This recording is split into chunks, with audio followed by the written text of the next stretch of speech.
Kaya kayo mga anak, magpadisiplina kayo sa inyong magulang. Hallelujah. Ngunit kung kayo ay walang disiplina, kung saan lahat tayo ay dapat na bahagi kung gayon, kung hindi ang tunay na anak ng mga anak sa labas. Yung ayaw daw ang pagdisiplina, yung mga anak sa labas. Ito yun. Kaya tayo dinidisiplina ng ating Panginoon dahil tayo ay kanyang mga anak. O yung ating Panginoon. Sabi niya, ngunit kayo ay walang disiplina. Bukod dito, mayroon tayong makamundong amang nagdidisiplina sa atin. Kung meron tayong literal na tatay na siyang nagdidisiplina sa atin, at iginagalang natin sila, at nirerespeto natin yung ating mga literal na tatay, hindi ba dapat na masigit tayong sumunod sa Ama, sa Espiritu na nagbibigay ng buhay? Hallelujah. Sapagkat ang ating mga ay nagdidisiplina sa atin ng ilang mga taon, sa alam nilang tama para sa kanila, subalit tayo ay dinidisiplina ng Diyos upang tayo makabahagi sa Kanyang kabanalan. Hallelujah. Sabi niya sa it is testing time. Napakaluwal yung sinabi niya. Now, we are expected to be tested. Dapat daw, ini-expect nyo na kayo ay kailangang subukin. We are expected to be tested.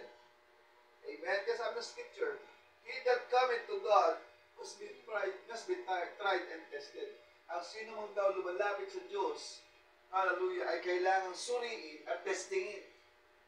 Amen? Kaya we expect that God, kung tayo lumalapit sa Diyos, expect nyo na meron tayong testing and trials. Sabi niya, he that cometh to God must be tried and tested. Must be first be tested. Sabi niya, tested with what? With the word. Tayo ay sinusupok sa pamamagitan ng kanyang salita. And that's God's test. Iyon ang testing ng ating Panginoon. Kasi wala naman siyang ibang test eh. Hindi naman tayo testing sa ibang bagay. Tinetest na tayo sa kanyang salita, sabi ng ating Panginoon. Sabi niya, he that cometh to God must be tested. The only shows a true child. Ito lang ang tanging paraan para maipakita mo na ikaw ay tunay na anak ng ating Panginoon. Be tested, masupok, and when the test comes on, sabi niya, you cannot overcome unless there's a test given to you.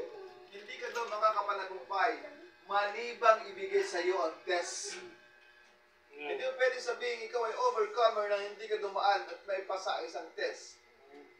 Hallelujah. Lest there be a test given to you.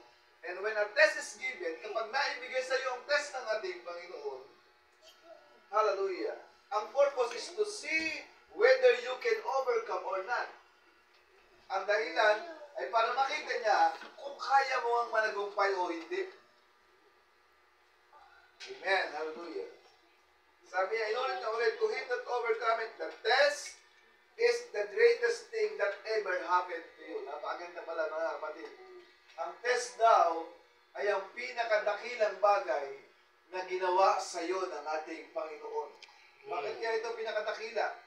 Kasi ang tanging paraan lang, hallelujah, para masubok ka ay sa pamamagitan ng testing ng ating Panginoon. Dahil lahat ng anak ng Diyos must be first tested.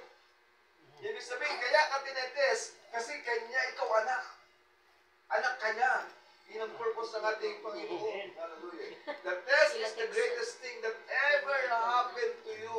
Kaya huwag kayong malungkot kung may mga testing and trials. Kasi tandaan nyo, ito pala ang pinakamagandang bagay na nangyayari sa iyo. Hindi siya isang pangit na bagay, kundi isang greatest thing that happened to you. Sabi niya, it is believed, hindi sinasabi ng scripture, our trials are worth more than as precious gold.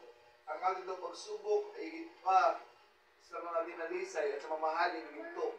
Sabi sa 1 Peter. It's a testing time. Ito yung panahon ng pagsubok ng ating Panginoon.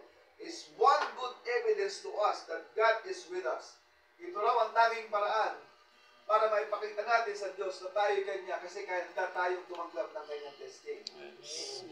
Sabi niya, it's a good evidence to us that God is with us para maipakita mong nasa iyo ang Diyos, handa mong tanggapin ang mga testing sa iyo ng ating Panginoon.